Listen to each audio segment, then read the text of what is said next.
Il faut le reconnaître, la tempête boursière a pris tout le monde de court en ce début de semaine.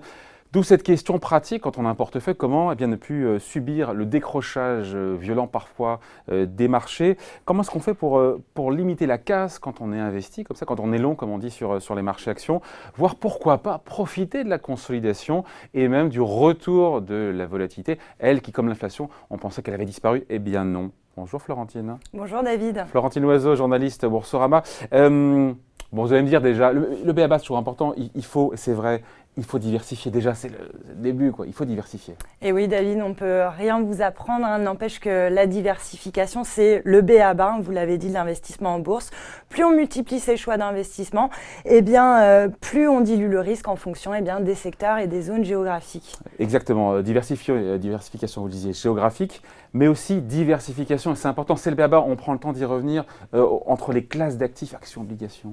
Oui, bien sûr, diversification aussi entre les classes d'actifs. On a vu par exemple que les obligations avaient tiré leur épingle du jeu quand les marchés actions étaient chahutés. C'est pour ça qu'il faut essayer de panacher au maximum les différentes classes d'actifs, actions, obligations, devises, pourquoi pas. On voit par exemple que le yen ou le franc suisse sont des devises refuges et puis même, pourquoi pas l'or, l'anxiolytique par excellence.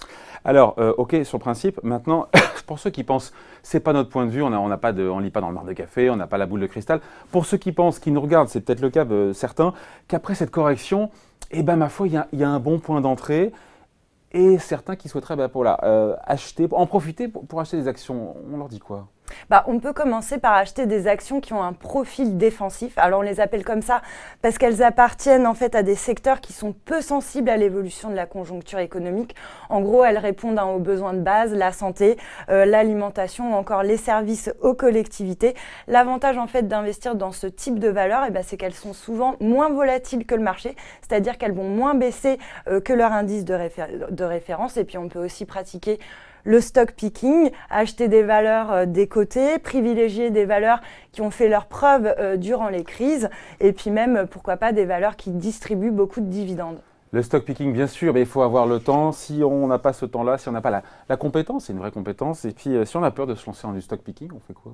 Dans le cadre de l'assurance vie, par exemple, on peut loger des unités de compte qui permettent d'être très précis dans ses choix d'investissement. On peut, par exemple, acheter des fonds qui vont investir que dans des actions défensives ou encore dans des fonds dits low vol, low beta. Alors, le bêta, pour rappel, ça mesure la corrélation entre une action et son indice de référence. Il y a aussi des fonds dits long short, qui vont parier à la fois sur la hausse d'un titre et sur la baisse d'un autre. Le but, c'est de générer un gain global et de diminuer au maximum la volatilité. Bon, on le voit, il y a plein de possibilités. Maintenant, quand on souhaite investir soi-même, encore une fois, via un compte titre, via un p.a.-ba, il y a des techniques pour éviter le coup de bambou, pour éviter de se faire laminer, pour limiter la casse. Bien sûr, il y a des techniques toutes simples. Quand vous passez vos ordres, pensez par exemple à passer des ordres limités ou à plage de déclenchement pour sécuriser donc vos gains ou vos pertes.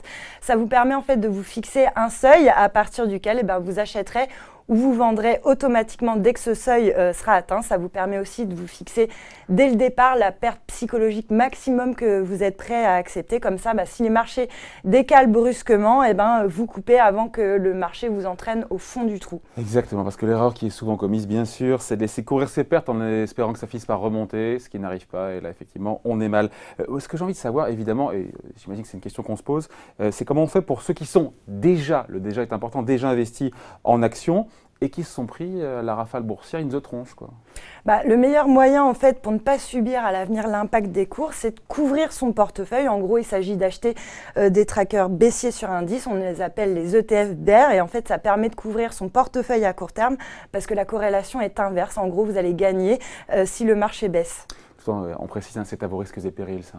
Tout à fait, ouais. Ce genre d'instrument s'adresse quand même aux initiés, mais on peut quand même parler du BX4, qui est l'un des grands classiques des stratégies de couverture. Ça permet donc de se protéger contre une baisse du CAC. C'est éligible au PEA, puis surtout ça permet de répliquer En sens inverse, les variations du CAC avec un levier de 2. Ouais. Donc en gros, si le CAC perd 1%, le tracker BX4, lui, il va gagner 2%. Alors ça paraît génial comme ça, mais il faut quand même faire très attention à ce genre de produit et notamment au timing parce qu'il y a un effet de déperdition au fur et à mesure du temps.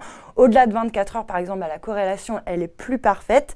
Évitez aussi les varants qui ne sont pas vraiment adaptés. Et puis, si vous souhaitez couvrir votre portefeuille à plus long terme, il y a les turbos put sur le CAC, par exemple, avec une barrière éloignée. Ça permet de couvrir son portefeuille à moyen terme. Bon, on parle aussi de la volatilité. Hein. On la croyait disparue des écrans radars et en fait, elle a fait son retour spectaculaire, même si ça s'est un peu calmé là en milieu de semaine. Il y a des solutions pour profiter de cette explosion de volatilité. Bien sûr, avec les instruments financiers, on peut parier sur à peu près pratiquement tout, hein, les devises, tout et n'importe quoi. Les actions, j'osais pas le dire, la volatilité aussi avec donc le VIX, le baromètre de la peur. Alors, il faut quand même faire très attention avec ce genre de produits parce qu'ils ont un effet de levier. Et puis, certains investisseurs se sont fait laminer dernièrement avec des produits qui rapportaient de l'argent quand la volatilité baisse. Et évidemment, ces produits ont volé en éclats quand la volatilité en même temps, les mecs qui vendent de la volatilité implicite à 10% alors qu'un moyenne historique est à 20, ils savent ce qu'ils encourent. Donc, grande prudence quand même sur ce genre de produits. On reste la solution à la papa. On se la fait à l'ancienne. Hein. C'est quoi? Son argent, qu'est-ce qu'on fait?